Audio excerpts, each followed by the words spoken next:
potential, but very fortunate. So that's how I got started 25 years ago as a professor at George Washington University. Thank you. So it's now 9:30. We're going to start our session. First and foremost is good morning, good afternoon, and good evening, everyone, wherever you are from.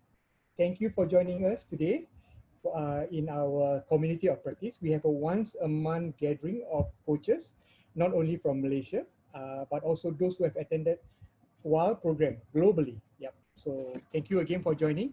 I'm going to do a quick share screen. Yep.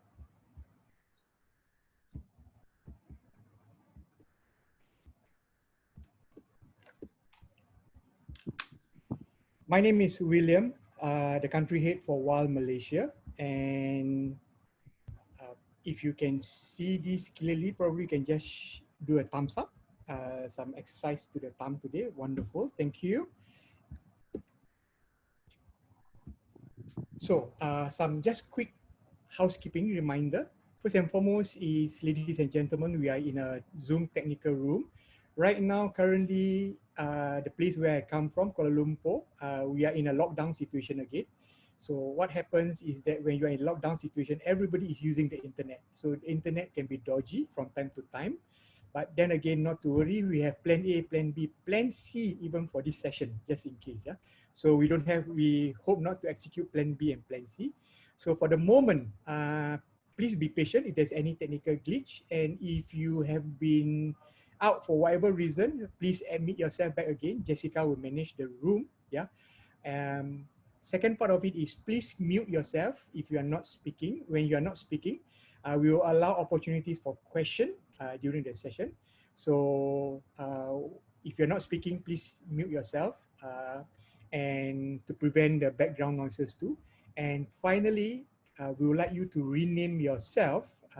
Go to the top right part of your window, your own picture, the 3 dots, rename yourself. For example, Tina from Philippines, Mike, USA. So that we can identify all of you who like to see this WIAL family in the big group. Yeah. Yep. Thank you. Thank you for renaming yourself. And a quick sharing on the agenda for today is just a few items. So shortly we're going to do a quick check-in, and Mike is going to share his 25 years of experience on WIAL action learning. There will be loads of learning from Mike today.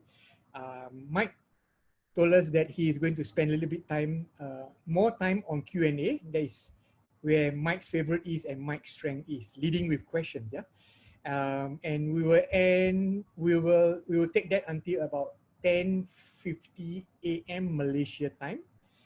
The last 10 minutes will be a closure, and anything you have to want to share on updates from everywhere, whichever country you come from.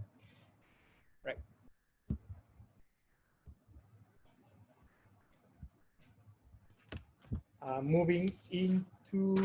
Just before moving into I'm going to stop share.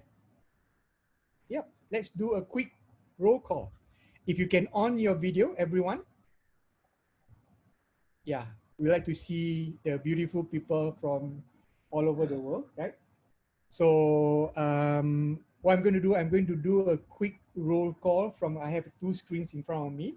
I'm going to start off from if there are any participants right up north from Cambodia. Wow, we have Cambodia. Okay, so we have Cambodia. Borin, thank you for joining. Anyone from Vietnam? Anyone from Vietnam? Please wave if you're from Vietnam. Okay, I have not seen yet. So moving down, Thailand. Anyone from Thailand? Okay. Down Singapore. Anyone from Singapore? Yeah. Beautiful. Thank you. Indonesia. Anyone from Indonesia? Okay. I have to see left and right because 2 screens. Philippines. Yeah. Wow. Oh, wonderful. Philippines. Yeah. Okay. Did I miss out anyone from any country? Please unmute yourself and shout out whichever country I missed out. We have We should one. see fast. Where's Malaysia? Malaysia. Okay, no. Before I come to Malaysia, Malaysia will be the last. Yeah. Anyone from any other countries first? Yeah. No. We have Marie, who is actually France and Malaysia. Marie, please wave yourself, Marie. Yeah. Okay, and last but not least, Malaysia. Please wave yourself, right? Okay, the big bulk of the group is from Malaysia. So, ladies and gentlemen, thank you again. And I'm going to start introducing Mike without further ado. Yep. So, Dr. Michael Marquardt retired as a Professor Emeritus of Human Resource Development and International Affairs at George Washington University. He was a co-founder and first president of the World Institute for Action Learning, and now serve as WIAL Director Emeritus at the same time as the chair to the WIAL Advisors Board. Yeah. Mike has held a number of senior management, training, and marketing positions with organizations such as Grolia, American Society for Training and Development, Association Management, Overseas Education Fund, Trade Tech, and the US Office of Personnel Management.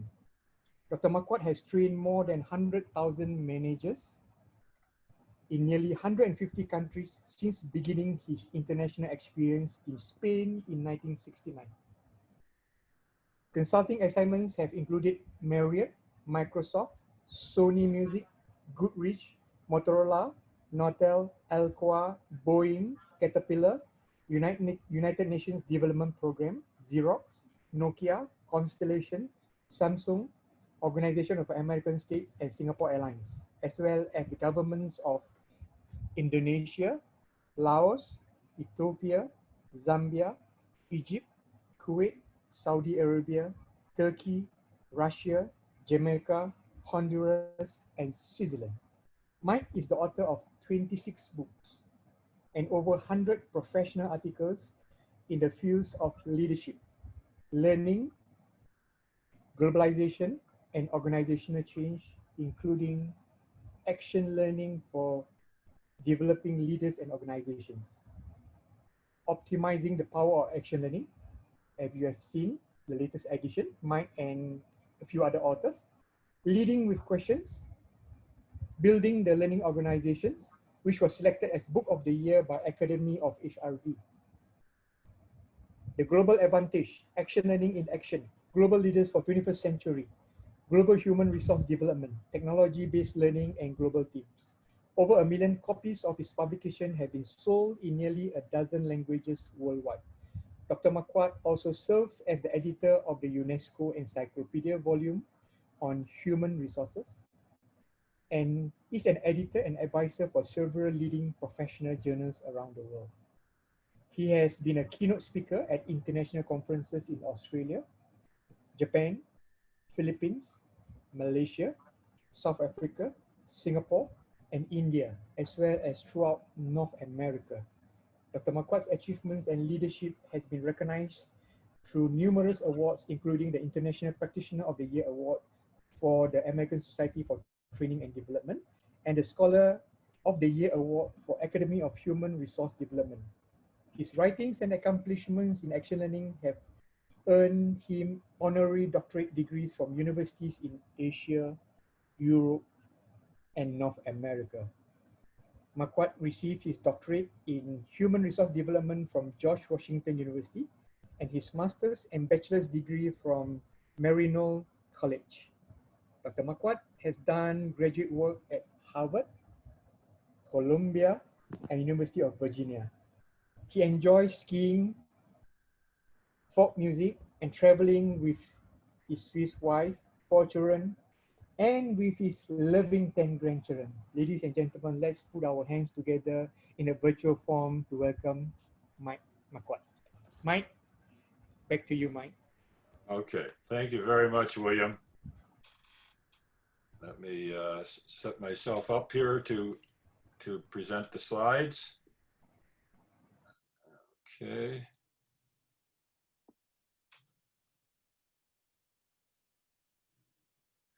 Okay, is it on? We can see it. Okay, great. Thank you. Well, good morning, everyone. It's a pleasure to be with you.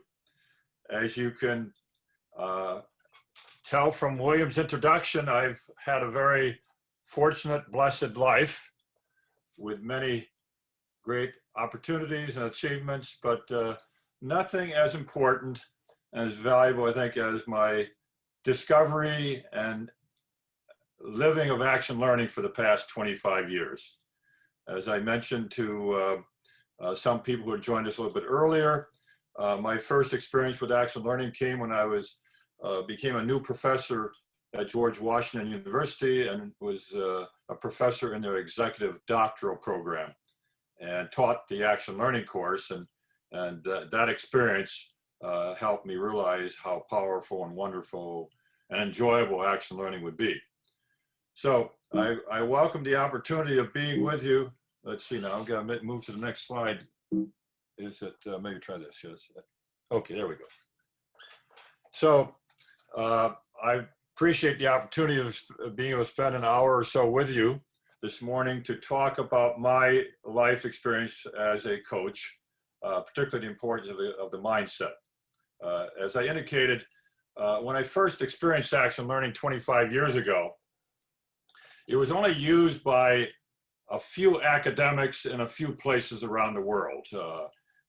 It was developed by Reg Revens, as many of you know, in the 1940s and 1950s, but it had been primarily used in academic settings, and when used in corporate settings, it sometimes was successful and sometimes not successful, and so it drifted in and out of organizations. And so when I first encountered action learning in 1994, I could see what action learning could do. I had done leadership development for 30 years in countries all over the world. I had done team building and I had done organizational change, but I quickly realized that action learning would be the most powerful way to develop leaders and change organizations and teams and so forth. But I needed to make it work better and consistently. So I created the model that all of you are familiar with of the 6 components of action learning. And during the first 2 years, I quickly added the ground rules of statements can be made only in response to questions. And the leader has the power to intervene whenever he or she sees an opportunity to help the group improve their performance and learn. So that emerged over the first 5 years, but many times I did not follow my own advice. I realized the coach had certain responsibilities, but not other, should not be involved in working on the problem, or should not be seen as the expert, or tell people what to do and what they are doing well and not well. But I often did not follow my own guidelines because I didn't have the appropriate mindset. And so over the years, I realized that to become a successful coach, there's a number of skills which all of you have developed as you've become certified or in the process of becoming certified as a WIAL coach. But the mindset, I believe, is equally important, particularly if you want to move from being a good action learning coach to being a great action learning coach. I think great action learning coaches have a mindset that will be similar to what I present today. And this mindset affects who you are. It gives you confidence that you're going to be successful. It gives you the ability to be flexible and to be able to adjust and adapt to whatever situation would be. But my belief is that the better your mindset, the greater you'll be as a coach. And the greater you are as a coach, then the greater the results you have in terms of helping that organization or individuals come up with great strategies, as well as change the ability and skills of everybody in the group. So what I'm presenting today is kind of my reflection on 25 years of experience and saying, what is it when I coach, what's my mindset? What's my attitude, and how do I apply what I do? So there are 5 dimensions, I believe, of a successful action learning coaching mindset. And I'll go through each of these in a little more detail. First is the confidence and trust in the action learning process. Second, confidence and trust in the group as a whole and every member in the group. Third, an unconditional positive regard for each individual in terms of being open and non-judgmental. Fourth, a commitment to the importance of learning. And fifth, the belief that I, as a coach, have the unique and awesome opportunity to positively change the life of every member of the group. So those are the things that are internalized within me, and I seek to apply whenever I'm serving as an action learning coach. So, okay, so first, confidence and trust in the action learning methodology and process. Action learning is built, it appears very simple. You have the 6 components, the 2 ground rules, you have a script, and it's very simple. And Einstein said that those things which are most powerful are most simple. But it's not just luck. When I first began doing action learning, I was surprised how powerful it was. Every time I did it, it worked. And I figured it can't be luck that would have it, that when I work with a group, no matter who it may be and whatever the problem, we got success. And so I said it cannot be accidental or lucky. It has to be because of the science behind it. And so action learning, unlike any other methodology, incorporates many different disciplines and sciences. It includes social sciences as well as physical sciences. So those of you who are, been trained as educators, learning specialists, you can see some of the educational theories. It uses humanist learning theory. It uses cognitive learning. It uses behavioral learning. It uses all types of learning. It uses all the psychology, whether it's Freudian psychology, Jungian, whatever it may be. It uses the aspects of politics and how power is used and not used. It looks at sociology and the dimension of sociology and anthropology, but it uses a number of different social sciences. In those 6 components, all those sciences are used. But it not only uses social sciences, it uses physical sciences. So it uses physics, and it uses quantum physics, and not Newtonian physics. Most of us, when we use physics, we know that Newtonian physics has been proven non-truthful or non-valuable 100 years ago, but most of us still operate using Newtonian physics, where it's linear, and the more input you have, the more output you receive.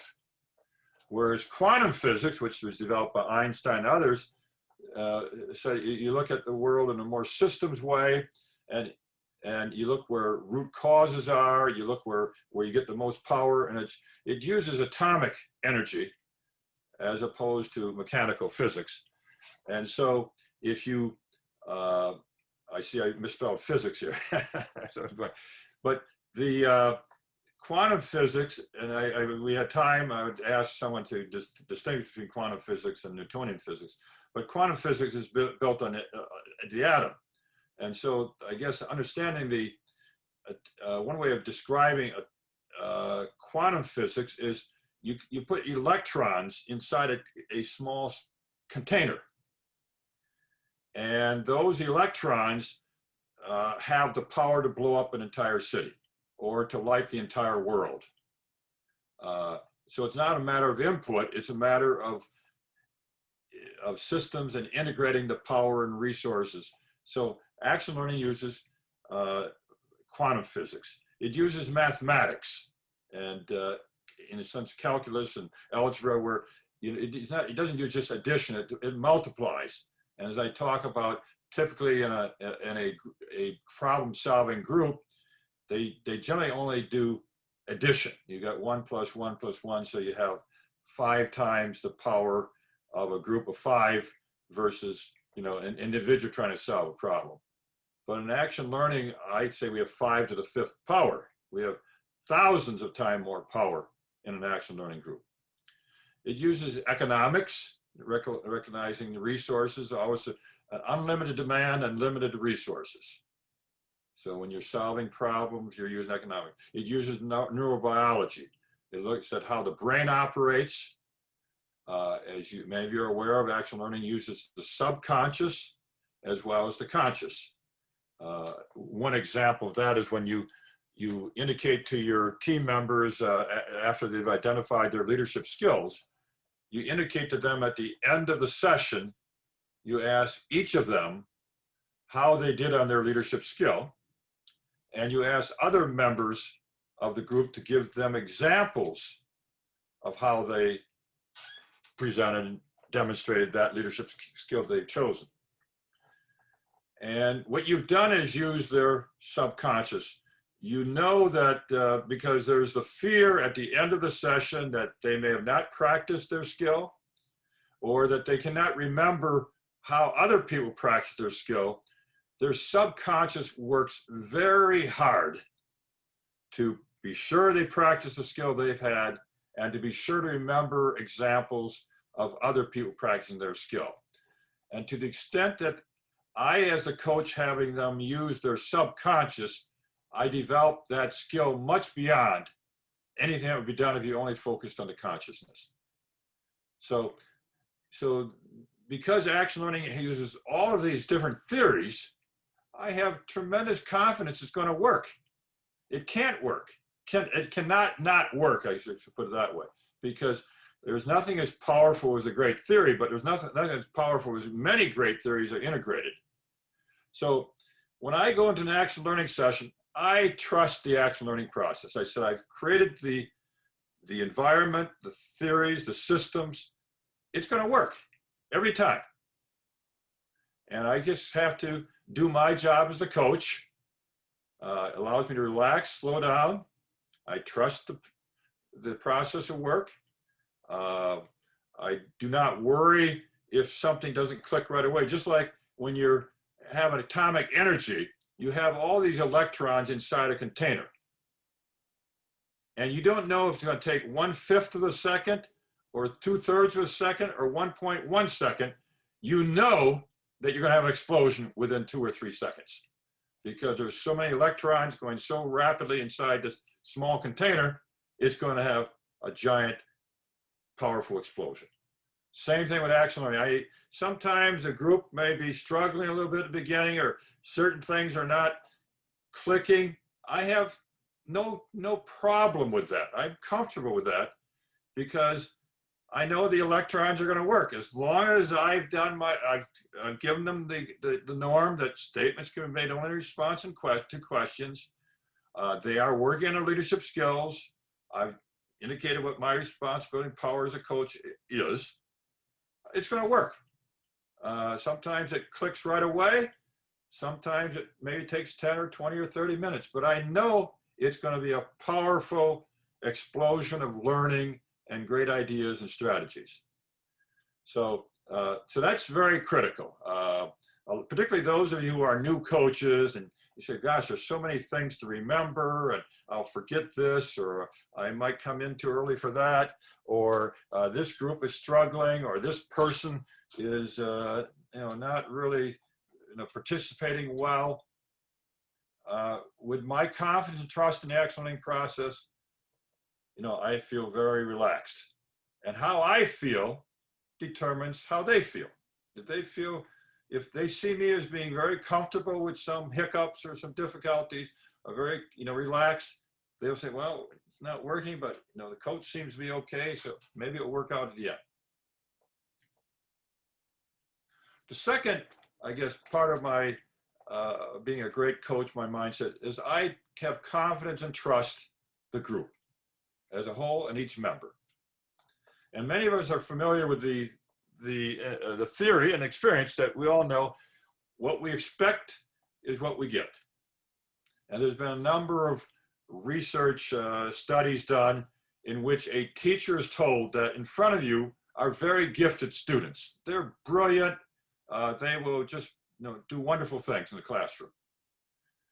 And another teacher may have given the same group of students and said, this group is kind of mentally retarded. They're slow. And so a teacher who thinks she has gifted, wonderful students will teach in a way that brings out these great qualities and experience of the teachers, whereas someone who thinks that their students are slow and ungifted and undisciplined, whatever, they will teach and act in that way. And so you get what you expect, or what you think is there. So I always expect great things from every person in the group. They may have been a terrible person in their organization. Their life has maybe been quite miserable, and so they manipulate or they are insulting to others. But when I have trust that with the action learning and the culture and the role that the coach has created, they're each going to have a great experience. It's, the process, as we know, the action learning creates a culture, and culture determines behavior. And the example I often give is that, there are, say, 40 of us who are together here in this action learning session and Zoom session. And we're all very different individuals from different countries. But let's say we all were to go into a church or a mosque. We would behave quite similarly in that religious institution. We'd be quiet, prayerful, respectful. And then if I took all 40 of you and took you to a football match in which your home team is playing, the same 40 people who were very quiet and silent and prayerful in the religious setting are jumping and shouting for the hour or 2 hours. Same people, each with individual behaviors, but the culture encourages us, almost forces us to behave in a very religious way or quiet way in one place and a very noisy, loud way in the other environment.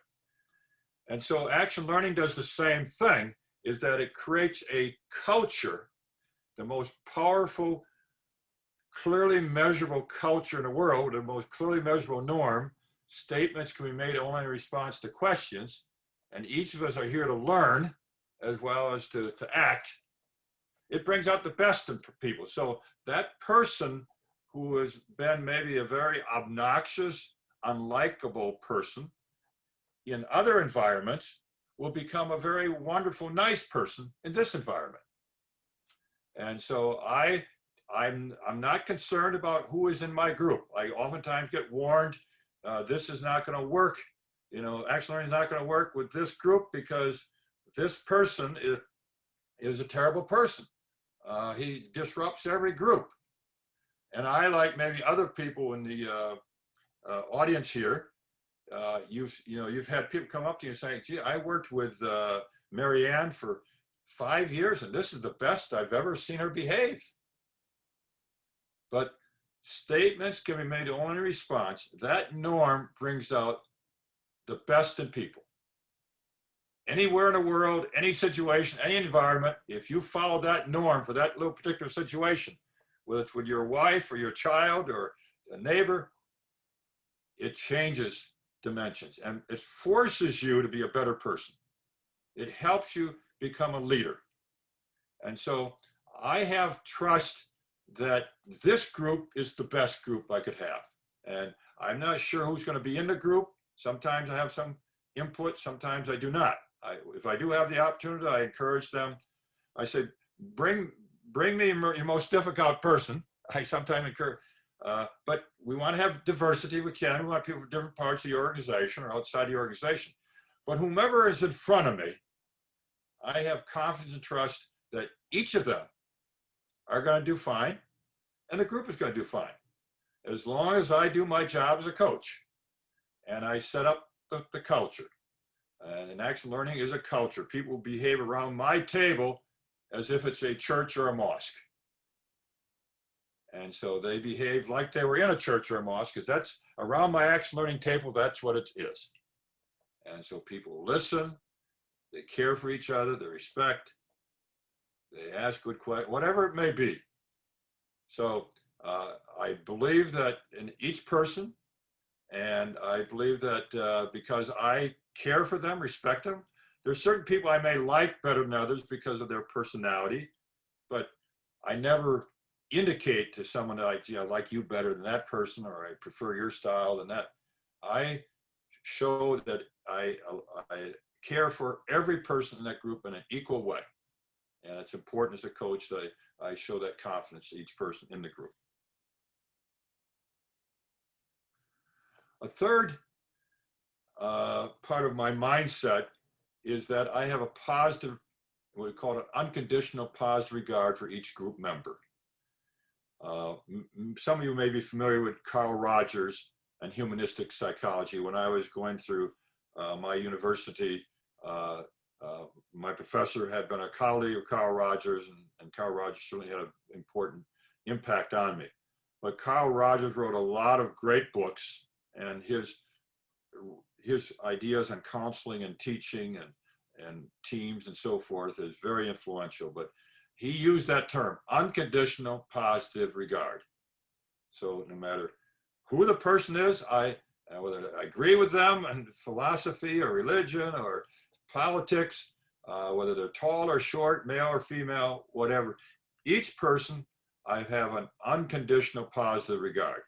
Now he was using humanistic language, psychological language. We might have a simpler term, it's called love.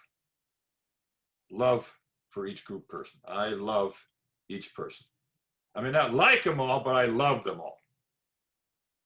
And so I am open and non-judgmental. Now it's difficult as a coach to be non-judgmental because we all have natural tendencies, and our whole life has helped us get to where we are because maybe some of the judgments we made, and we kind of oftentimes instinctively start judging people because of the way they look or what language they use or how they treat someone. I have to, keep my attitude positive no matter what their personality is or likability. It's important that I'm not seen as favoring one person over another. And it's partly, a belief, from my religious background, but I think it's important for human beings around the world, that deep inside every individual is a goodness that can emerge via the culture of the group and the coaching the coach. If someone is a negative person, is not a very likable person, is a very mean-spirited or manipulative person, that's, I believe, is because of the culture and life they grew up with, whether within their family situation, organizations, community, and they have become that way primarily because of the environment in which they have been growing up and the reward system that encouraged or allowed what I would call dysfunctional or negative behaviors. And that if that person is put into a positive environment, then that person will be as good as you or I. And so there's a goodness deep inside each person. It's kind of a belief that there's that of goodness in every person rather than an evil or negative or whatever. And we just, if you create the appropriate culture and support, that goodness will come out. And I indicate here that many times I've worked in an organization, or I've been warned by a member of the group, or it's not going to work here because Joe is a very difficult person, and every time he's in a group, he attacks someone else, or he doesn't listen, and so forth. And I say, bring him in. I'm happy to have, because that person oftentimes proves to be the most valuable member of the group. And again, knowing that I want to change people as a coach, I look forward to the opportunity of helping a person be more likable so that they in fact can be more valuable to their family, to their organization. I welcome the opportunity of having interacting with that type of individual. So very important to have your positive mindset, and you're creating a positive culture. The fourth part of my mindset is that I recognize the importance of learning. And this is difficult for most of us, you know, whenever we have a group working on a problem, our natural tendency is, geez, I got to be sure to get to action. They're not moving on coming up with strategies. You know, when are they going to get to the actions?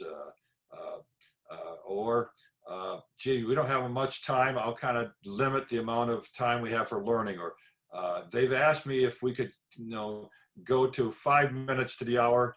And so I'm only going to have 5 minutes of learning, and I don't want them to feel like they're not getting enough action. So I agree to it. So as a coach, it's important that I recognize that learning is more important than any action. And learning will help the short-term objective that if we learn, we will get actions, better actions, quicker than we don't learn. And oftentimes when you work with people in action learning, they say, gosh, this action learning process and use of questions, it's going to slow us down. And we're going to have to take a while to get to our action, because we have to do with all this learning stuff. And so I really emphasize that, you know, 5 minutes of learning may be worth 5 hours or 5 years of action. You do the wrong thing. And that if we learn things, the faster we learn, you know, the faster and better we'll work as a group. I mentioned one of my points here is that solving the problem may be worth 1 million ringgit, but developing a leadership team, developing strategies that can be applied and adapted to other parts of the organization and used for years and years may be worth 100 million ringgit. You're the one, you know, you have to recognize learning is important. The action is urgent. And throughout our lives, we always allow the urgent to push out the important. And we suffer as a result. Our organizations suffer. We call it tyranny of the urgent. And so the group, appropriately and instinctively, they're focused on the urgent. They got an urgent problem, and they're concerned that they get actions. And that's why when I do the introduction to the action learning with a script, I indicate that I'm responsible for the learning as well as the action. And I assure them we'll have great actions as well as great learnings by the end of our 90 minutes or whatever time we set aside. I assure them that we'll get the actions, but learning will help us get to those actions. So that it's oftentimes we get pushed back because the action is urgent. And so, but we're trying to, you know, learning is something that goes on forever. You know, you have someone, you can ask them, you know, we talk about when I work with people working in a learning organization versus a non-learning organization. When you meet someone in the hallway or in your work environment, or you would say, oh, how are you doing? We kind of ask each other, you know, what are you doing? How are you doing? But in a learning organization, when you meet someone in the hallway, you say, what have you learned today? That might be helpful, because what they're doing may be of no benefit to you. It's interesting conversation. But what they've learned can be very valuable. So, and that's what, you know, what the great joys of life are, things we've learned. Our greatest joy comes from something we've learned that's important for us. So, so it's oftentimes a coach, you get pushback saying we don't have time for learning, or it's not so critical, or can we go right to the last minute? So you have to give them the assurance that that the group will have actions at the end of the agreed to time, but that learning is important for us to reach that short-term goal as well as a long-term goal. So also you have to recognize that you have to learn. Every time I'm a coach, I want to learn something. I have to keep improving my ability as a coach. I've been coaching for 25 years now in one form or another. I got a lot better in the last, you know, each year I get better. But I whenever I go into a action learning session, before the session begins, I say, now, what can I learn here? how can I keep my mind open to learn? What might be a question I could ask here that I've never asked before? And at the end of the session, like we do with the group, what did I do well as the coach? And what can I do better next time? How can I increase the quality of the learning? Were there opportunities where I missed something to learn? But I have to, because you're the one who's committed to learning. The group members learning is wonderful, it's nice, but it's not necessary. Solving the problem is urgent and necessary. Learning is a luxury. And you're the only one in the group who really believes the opposite, recognizes that learning is what will help us get to the action in a much improved way. And then the final part of my mindset would be the awesome responsibility I have as coach. To me, it's a gift to be the action learning coach. I do a lot of pro bono coaching. I do a lot of work with large corporations and community groups. So I've coached, I probably have done 400 or 500 action learning sessions in my career, maybe more. And each time I approach it as a precious opportunity, something that I've been given this chance to change people's lives and to change an organization. And I've been given so much power. I mean, a lot of us have the opportunity of helping someone else or helping an organization, but we don't have too much impact because we don't have that power. But if I can coach an action learning group, I have tremendous power. I can change an organization forever. I can change an individual forever. I can change a group forever. That's the power I believe I have. And I've seen it happen, 400 or 500 times in the past 20 years, in which I've seen individuals changed. I've seen organizations change. I've seen teams change. So that, it's kind of an awesome, sacred responsibility, but it's also a wonderful, enriching experience. So, and when you do the leadership skills, you know that some of the people who work on that leadership skill for, I put down 90 months, and they still can't conquer it. They still don't know what it really means or how to do it. And in 90 minutes, they get the insight and the skills that they hadn't been able to get in 90 months, because action learning uses the recognition it's important skill. They get a chance of practice, they get feedback to reflect, so that you can change a person's ability. And leadership skills, every leadership skill changes their lives and changes everyone around those lives. So not only are you changing, 5 or 6 people in your group that their life is much better, they're going to be much more successful because of the leadership skills they've learned and the team skills they've learned and so forth. But they in turn are impacting 5 or 50 other people. So that's that awesome, wonderful power you have. And leadership skills don't only relate to the organization. They are part of life. Every leadership skill they develop helps them be a better father, mother, child, grandparent, a better leader, a better teacher, a better social worker, better neighbor, better politician. It helps anywhere and everywhere they go. And most people are in 3 or 4 or 10 different settings. But you change them. They change their basic assumptions, their confidence, their ability, their success, and they make the world a better place. As some of you may know, when I was younger, I was studying to be a missionary. I wanted to make the world a better place by spreading the good news. In this case, the good news of Jesus, but the good news of any religion, which you're trying to make the world a better place, where people care for each other and they support and respect each other and so forth. And I realized that action learning was really the same thing, that by getting action learning to other people, it will change the world. And now we have this WIAL Gives Back campaign, many of you are familiar with, where we have scores, maybe eventually have over 100 organizations that are being helped through action learning. And every organization we help, we're helping not only the people we immediately interact with, but anybody that organization.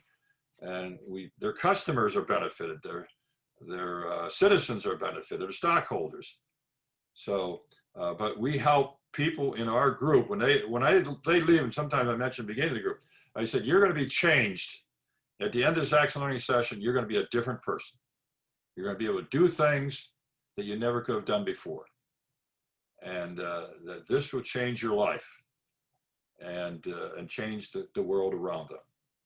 So these are some of the things that I try to, and I think I believe them so strongly that they help me, I think, become more confident being a coach, more comfortable, more relaxed, and certainly more successful.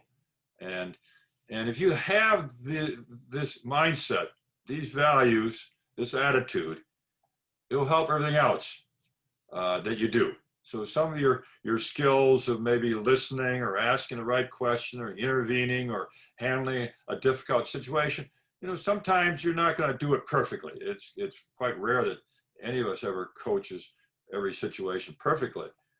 But if we had this mindset, that will overcome any challenges or difficulties that may arise, and the culture that we've created will be overwhelming in terms of helping people become great people, teams become great people, and organizations, community become great communities and organizations. So that's a quick overview of my mindset.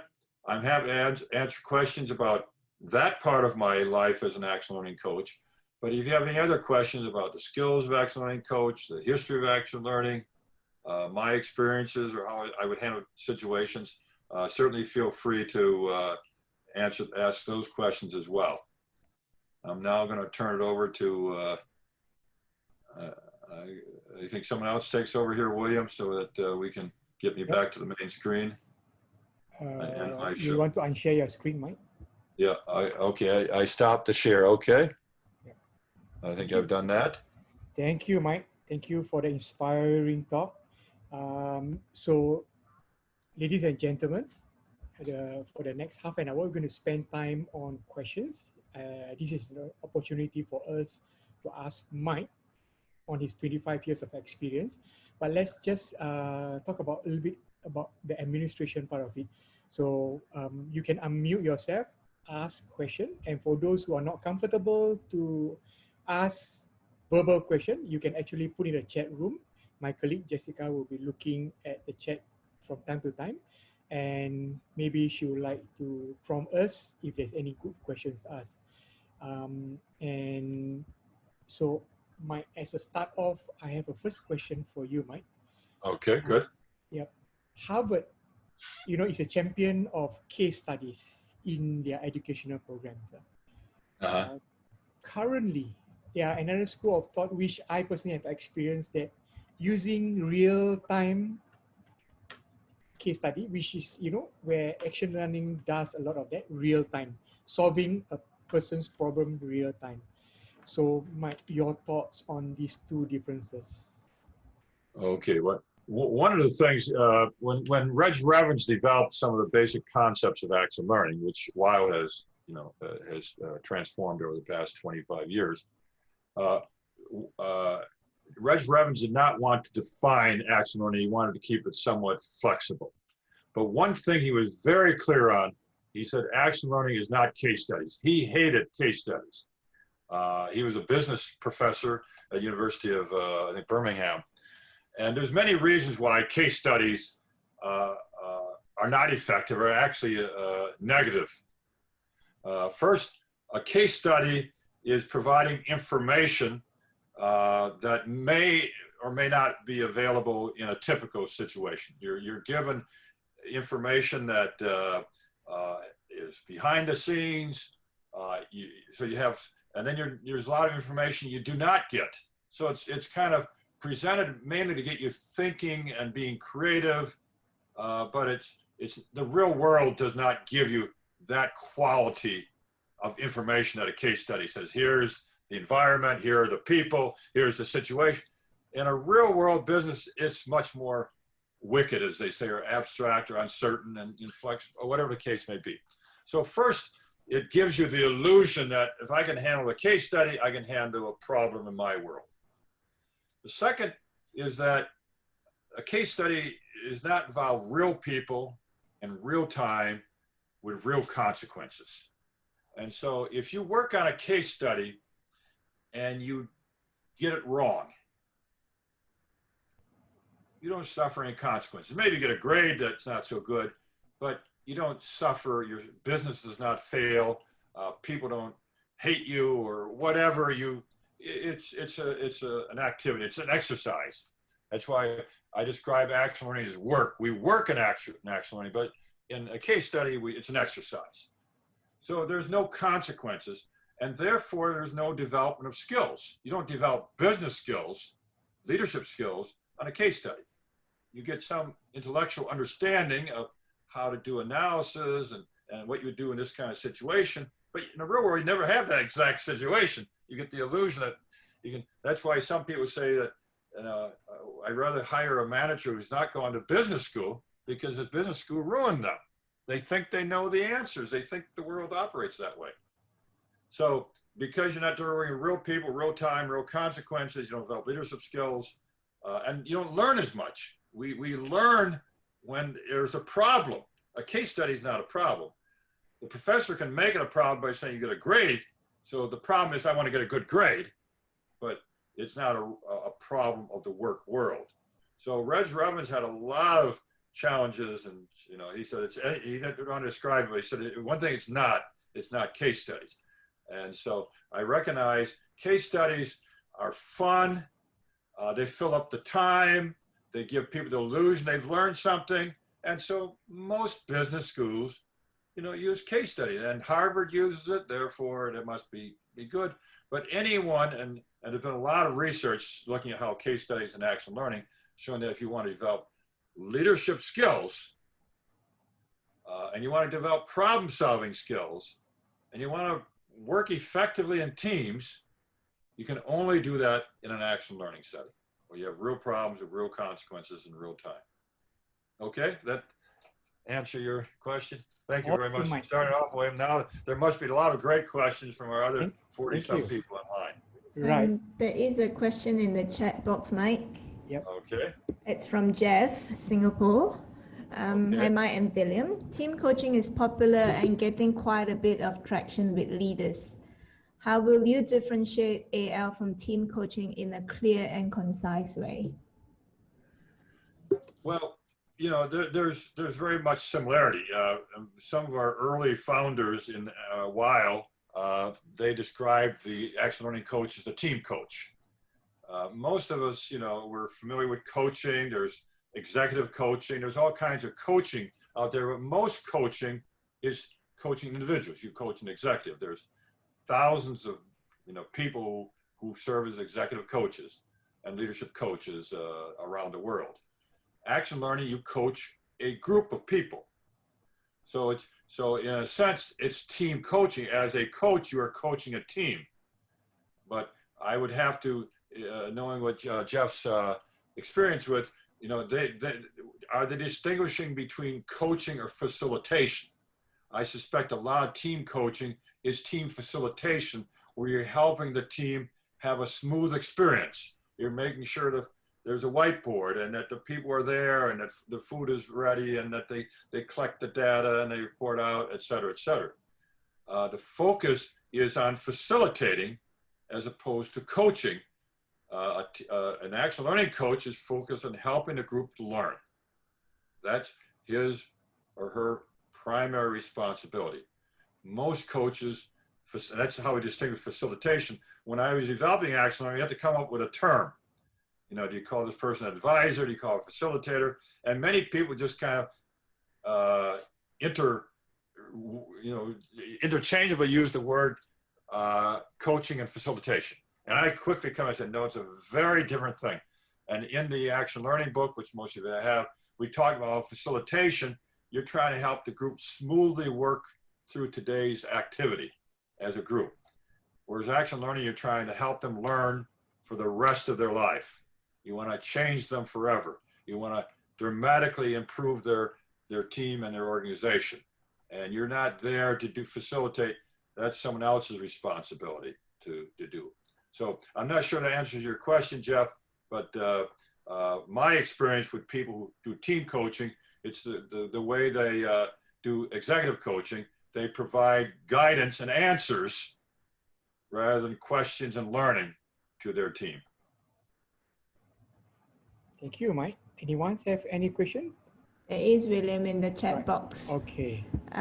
So Jeff replies, thank you. I'll definitely process what you said and learn more. Right. The next question comes from, I hope I got the name right, Pathan from Indonesia. Hi, Dr. Marquardt and William. Thank you for the talk. I'm curious about action learning's role in shaping culture as mentioned. How can it change culture? If the team is so just focused and not looking into asking the right questions, the people taking in coaching culture is not in enough number. Okay. All right, let me clarify. Can I clarify? I got Sure. Yeah. Go ahead, please. So focused on just doing actions, just keep doing and doing, and not taking enough time to just reflect, ask the right questions. It's so very tactical, and it's not enough of us to actually create an impact. Yeah. Well, what you're doing as a coach, you're doing things that they're not aware of what you're doing. You have such great power and such impact, and you're creating an environment they're not even aware of. You're giving them one simple ground rule, the only norm they have. Statements can be made only in response to questions. You explain, because they don't know what the ground rule means, or they've never done it before. They're not sure if it's going to work. So you explain why we're going to try out our questions here. It will help us. We're looking for solving this problem. We want to be creative. So questions will help us be more creative. It'll help us work better as a team. And it'll help us develop our leadership and team skills. So let's give it a try. And so that's the ground rule. And they're not aware of what you've done to them. You've changed, you put them into a culture and around the table. They're in an environment they have never been in before, because they've never lived in an environment or worked in an environment where statements can only be made in response to questions. So initially, they are confused, they're challenged, they're not sure they can be effective at it. But the powerful, beautiful thing about questions is we are all born great questioners. When we are born as a child, before we can speak, our mind, our brain is geared to ask questions. And so when we are born, we have two important problems to solve when they were born. One is that we have to learn how to walk, make movement, and two, we have to learn how to talk. So through our first 2 years of life, every time we make a sound, we automatically are subconscious saying, is that sound working? Am I reaching those people around me so they give me the food I want, or let me do what I want, or whatever it is? And every time they make a movement, they say, is this going to help me eventually so I can move on my own and run around when I want? And so that's ingrained in each person's life. And we learn more in our first 2 years of life than any other time in our life, because those are tremendously difficult skills. A child by the age of 2 can speak 4 or 5 languages perfectly without accent. They're not taught how to speak a language. They're not saying, well, to use this grammar or this word. They action learn. Every time they make a sound, they say, is this sound working, and how can I make it better? Every time they make a movement, they say, the parents don't tell them, now move your first leg and then the other leg, or sit down, and they do it instinctively, because our Creator has given us that powerful way of learning. And then when they become age of 2, they now are able to verbalize what was going on in their subconscious. And now they verbalize. And what do all 2-year-olds do? 3-year-olds? they ask questions. There's research showing a typical child aged 3 years of age asks over 300 questions a day. They love questions because that's the joy of learning. They know that the most valuable learning they get is through questions. And then, but you know, parents start getting in the way, saying, well, you know, I don't have time, Peter, for your questions, or that question's embarrassing for so-and-so, or you're asking too many questions. So children stop asking questions or minimizing their questions. Some still have some natural learning ability to go to school, and they start asking questions, and the teacher said, don't ask questions, I have the answer, or other students laugh at them for asking a dumb question. So we're taught not to ask questions. And so we lose that natural gift and most valuable skill of life of asking questions. And then in the workplace, you know, don't ask questions, etc. And now we're realizing that everybody has to ask questions. We can't solve the world's problems or organizational problems or individual without us asking questions. Complexity requires great learning. So typically in an action learning group, it takes about 30 minutes to get people to be comfortable with questions again. Just like, for example, let's say you ride a bike, and you've been riding a bike for 10 years, 20 years, and you were a great bike rider. And then you did not ride a bike for 20 years, you know, and then you got a bike back. How long would it take you to get comfortable on that bike again? You've ridden a bike, you're a great bike rider, and you stopped riding 20 years ago. How long would it take you to get comfortable and ride that bike well again? Around 30 to 60 minutes. About 30 minutes. Same with questions. So if people are uncomfortable, they don't see it works, it's taking time. But if you as the coach saying, here are the benefits of questions, let's try it out. And they start realizing, boy, you know, these questions are working. This is more fun. We're hearing, we're listening, we're respecting each other. Because questions do a number of things. They cause us to like each other. We all have family. We can't choose our family, but we choose our friends. And all of our closest friends are people who ask us questions, and we ask them questions. Friendships are built on questions, all friendships. I can assure you, your closest friend is someone who asks you questions all the time, and you ask that person questions all the time. That's, you know, what do you think of this particular sport, or how your children are doing, or where you're going to this, or what do you think of that? That's what friendship is. So in the questioning, so the culture you're created is really recapturing the joy of life. And so it's a non-negotiable culture. And all you're asking is, here's the ground rule. And I have never experienced an action learning group that after we get to the final, after 90 minutes, we do what have you learned? What's the most valuable? Oh, the questions were great, and we worked so well. We asked good questions. I've never had a group after 90 minutes that did not appreciate the culture and appreciate having an action learning coach, who is the model questioner. The questions you are given as an action learning coach are all great questions. They're the questions of life. What are we doing well? What can we do better? What action are we going to take? What do we do? All those kind of questions are all great questions. So you model great questioning. And so, but you have to believe in it. You have to believe, geez, if you say, geez, I'm afraid that people are not going to like the question, it takes too time. People don't know how to ask questions. Of course they don't know how to ask questions in the first 20 or 30 minutes. But I can assure you, when your office colleagues go outside, when they go to a restaurant with their best friend, they're asking questions all the time. The only place we don't ask questions is when we're in our office. Everywhere else in life, we ask questions because that's what we enjoy, and that's where we create our friendships, and we find out things, and we enjoy life. So the culture, you have to believe in it. That's why the mindset's important. But if you do your job well, every group likes, every individual loves questions because that's what they're born with. That's what they enjoyed, made childhood so wonderful until the parents and teachers stopped it. Now, as William mentioned earlier, I now have 10 grandchildren. And my most important role as a grandfather is to undo the damage that my children do to my grandchildren. Because my children do the same thing I did. Most parents stop asking questions and discourage their children from asking questions. So I have to undo the damage that my children are doing to their grandchildren.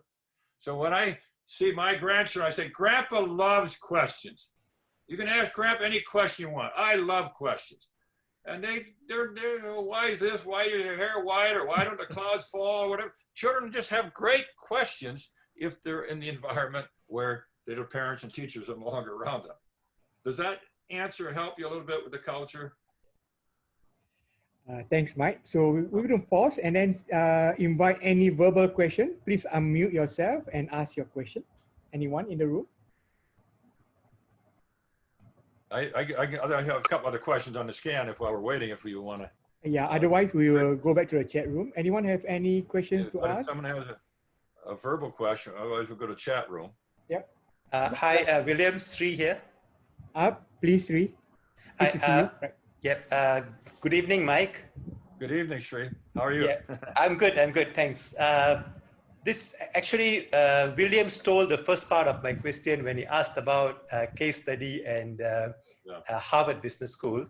My question to you is that business schools, if they were to offer the MBA programs to make a differentiator, how would be the best way to incorporate action learning? Or if you were given the opportunity to start an MBA program with action learning as the core and as a differentiator, how would you do it?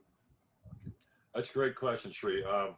When I first got introduced to action learning, there was an organization called the International Management Association, and they wanted to provide academic credentials for action learning. So they worked with different universities in Australia, Malaysia, and Hong Kong. And it never worked out well because the academic community needs measurements and grades. You know, individuals have to be recognized for the quality of work that they've done. And so it's difficult. The culture of academic world is very different from the other world. As you know, I do a lot of research and work in learning organizations.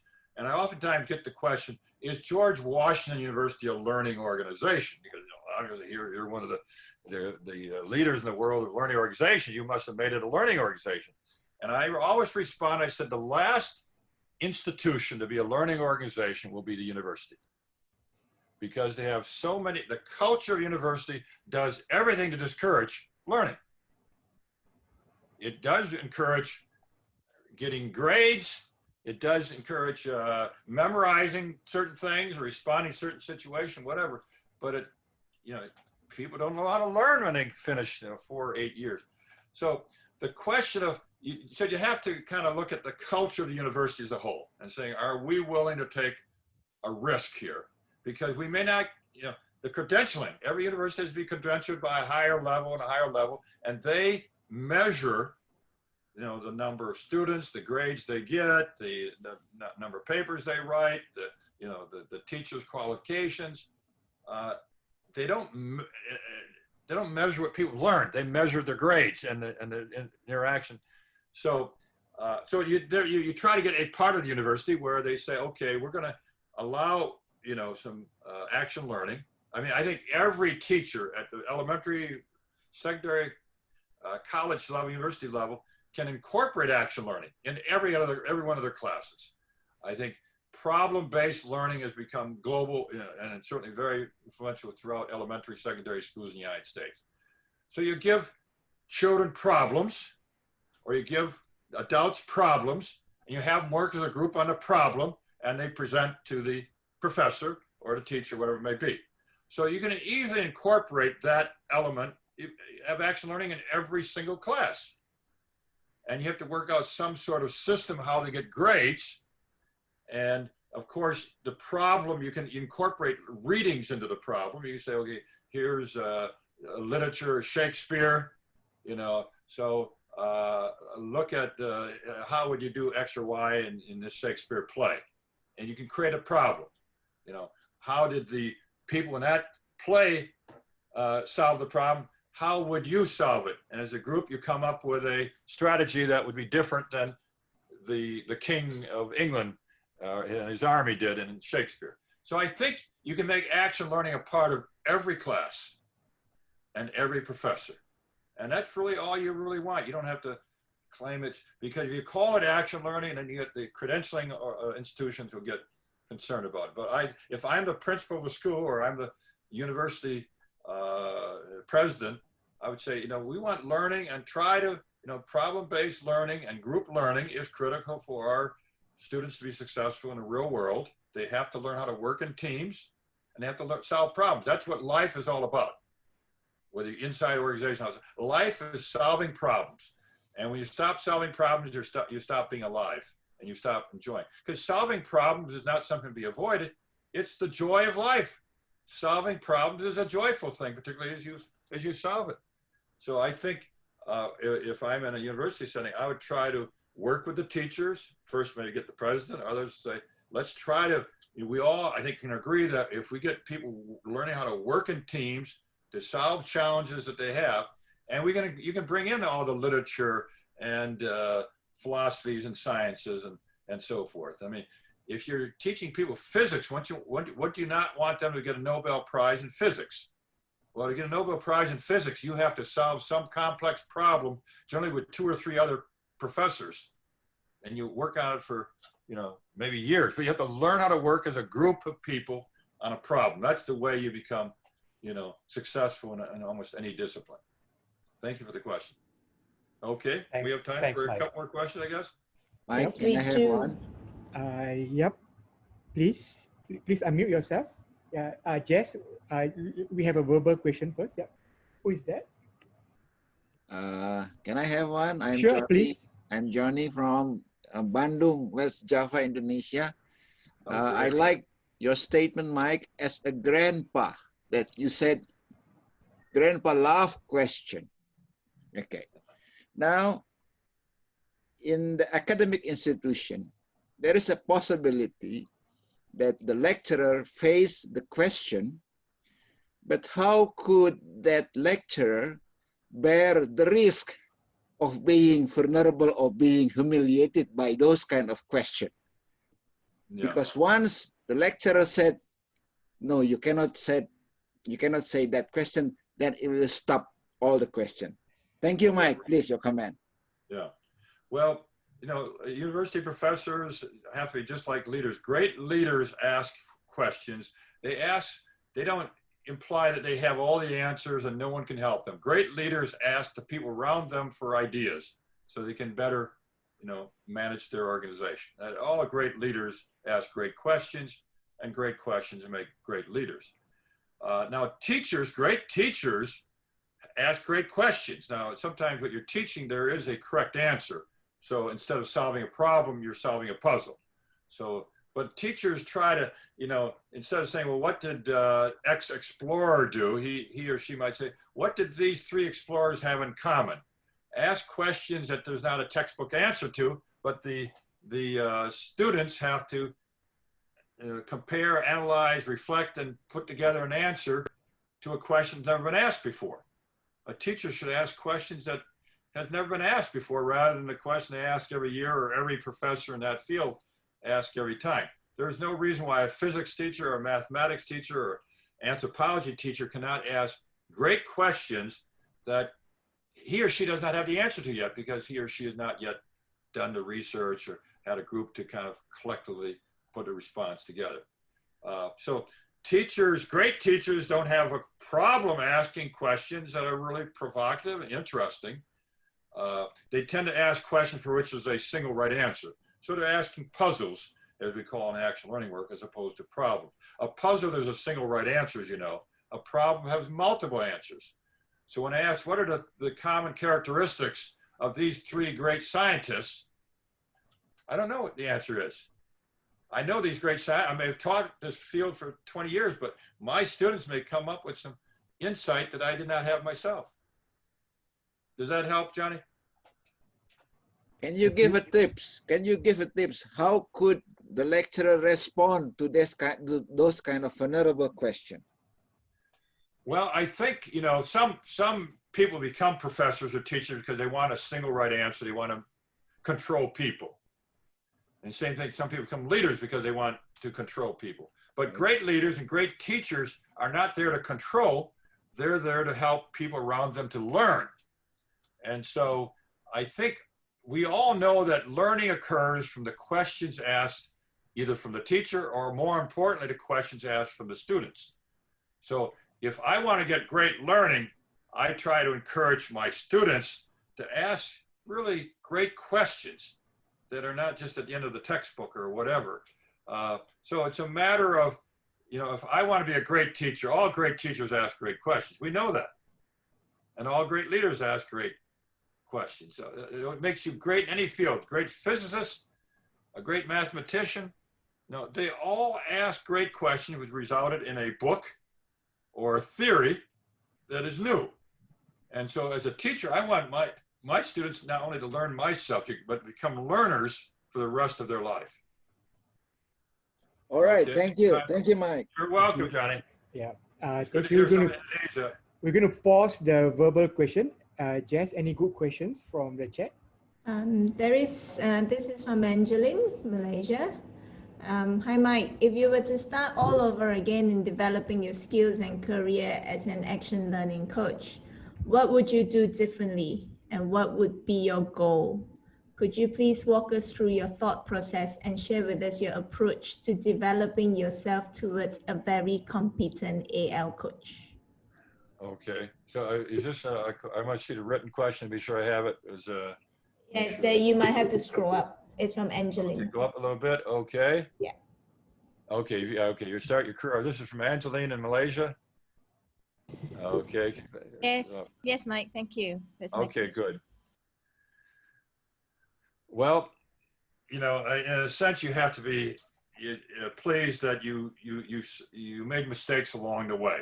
When I developed the idea of an action learning coach, it had never been in place before. There were facilitators and advisors and experts and so forth. And Reg Revens was, you know, he did not want someone who was the expert who controlled and manipulated the group. And so, and I had some of the philosophy behind what would be a coach, but I had to figure it out. When I started coaching, we didn't have any ground rules. My earlier writing on coaching, I used the term facilitator. I didn't really know what a coach should do. And I tested. I worked with Boeing, I worked with Microsoft, I worked with some organizations, and I made a lot of mistakes. And I started gradually getting the idea of what are we doing well, what could we do better? Involving in leadership skills. The script that you have all become familiar with, that's something that emerged over the past 20 years. And so I made a lot of mistakes. And so I won't say, well, I wish you had, you know, I wish I had not done that because it was from mistakes that I learned what would be more effective, what a coach should do and not do.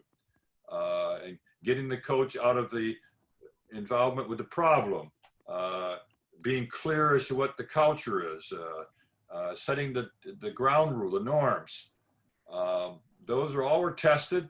I got a lot of pushback from other people involved in action learning because the WIAL form of action learning is different from any other form. It's the only one that has a coach with those responsibilities. Some might use the term coach, but most use facilitator if they have, or don't want anyone.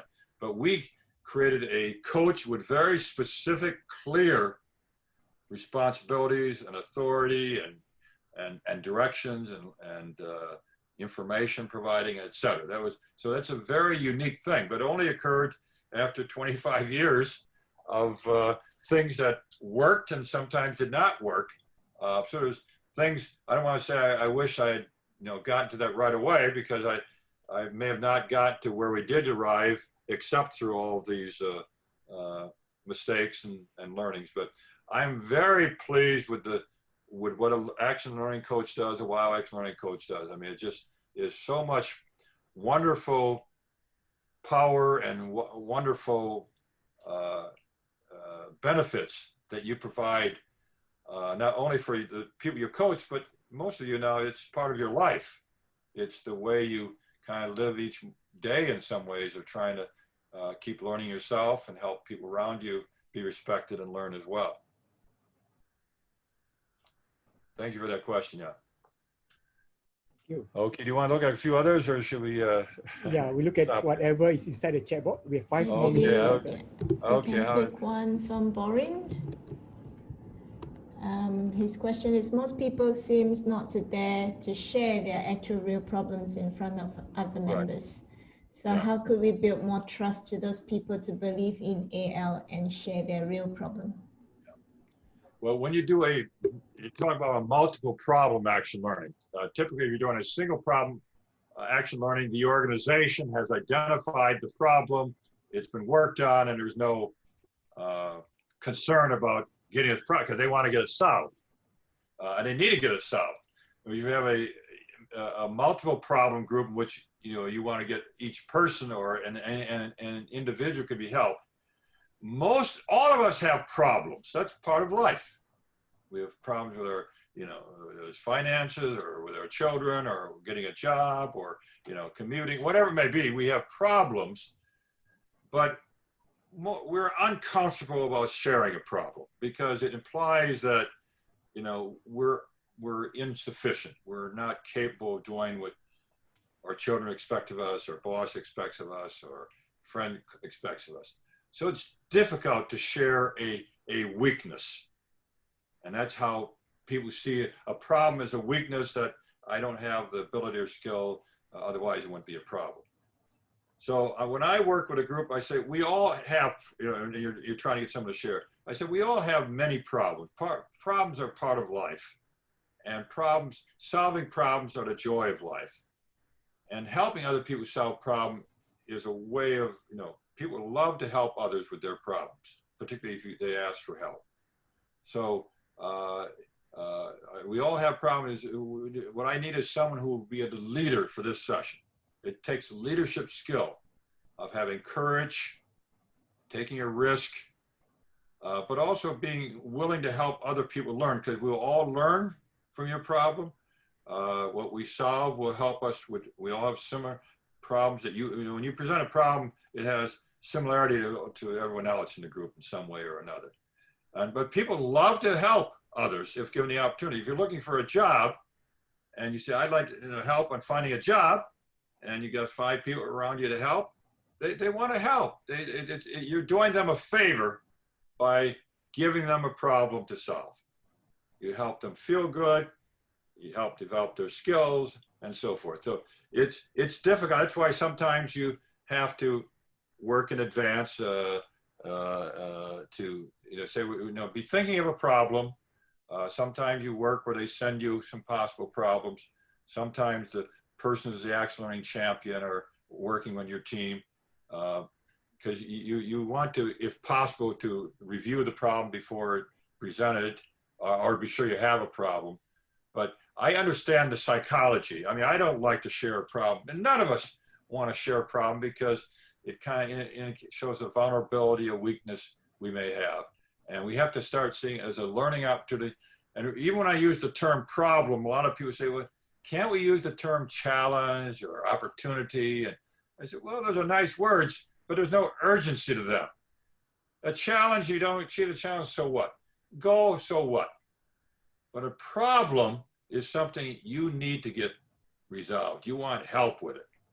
And it's a risk, but in life, those people who are most successful in life, whether they become the president of a country or president of an organization, or whatever, they took some great risks along the way that allowed them to make, that's where you leapfrog in your profession, whatever it is. So it's difficult, but it's something that you have to recognize the psychology behind it and do what you can to encourage it.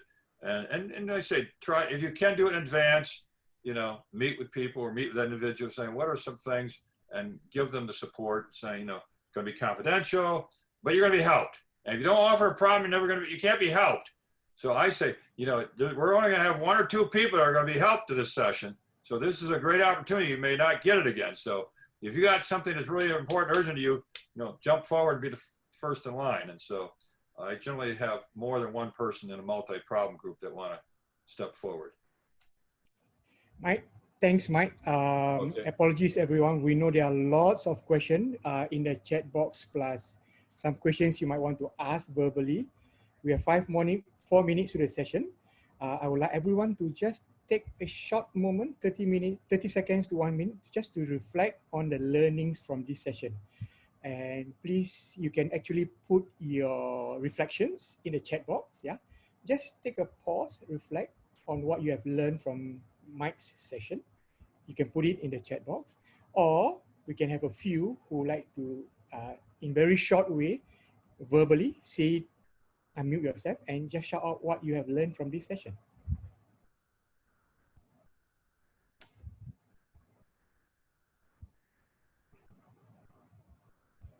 Hi, William. I'm happy to share on this one. Marie Please. from Malaysia. Please, Marie. Sorry, let me put my video on. There's 3 things which you started for, just a reminder that one of the greatest questions is about what have you learned today, or what have you learned from that session, even though we know it, we don't always remember. And 2 other things about AL. One is about helping people reset the culture of asking questions. And I think wherever you go, whatever culture corporation have, this is something that should be included in their culture. So I like this one very much. And the last one, in the last discussion you had, Mike, here, also that showing vulnerability, it's one of the things that is part of what Peter Covelier in Thailand does share a lot on team psychological safety. And AL is a great way to help people practice that. And in Asia, sometimes in many places, but that's one of the skills that many leaders have the biggest challenge with. So yeah, that would be my 3 learnings for today. Thank you very much, Mike, for sharing your experience. Karen, you reminded me of something I meant to say, is that action learning works globally because all people around the world learn the same way their first 2 years of life. All children are action learners by nature. It's whether you're in Malaysia or Japan or France, all children, all human beings learn the same way. We're all action learners. We all learn how to walk and talk using action learning. And we all love getting questions answered. That's part of, that's why action learning works. And when you ask questions of each other, it's part of global culture, because we all have our friendships are built around questions. So that's why it makes action learning a global methodology as opposed to cultural, and it works in every culture equally effectively. Thank you, Marie. Maybe one last one, verbal sharing, learning before we close off the session. Anyone, please unmute yourself. I can share. Yep. Okay. Yeah, so thank you for your answer about culture. I think my takeout is that it's very important that we create that habitat to encourage questioning. And I think our challenge is to create that habitat where people can ask that question. Sure. But it actually very interesting that I actually have more questions after this session. I wonder about parenting, how effective parenting and action learning, how it's correlate, and how to create those habitats. But I think I'm going to learn it during our lessons, William. So we can take it offline and learn later, right? Thank you. Thank you, everyone. We have 1 more minute. So I'm going to do a quick share screen to summarize the whole session today.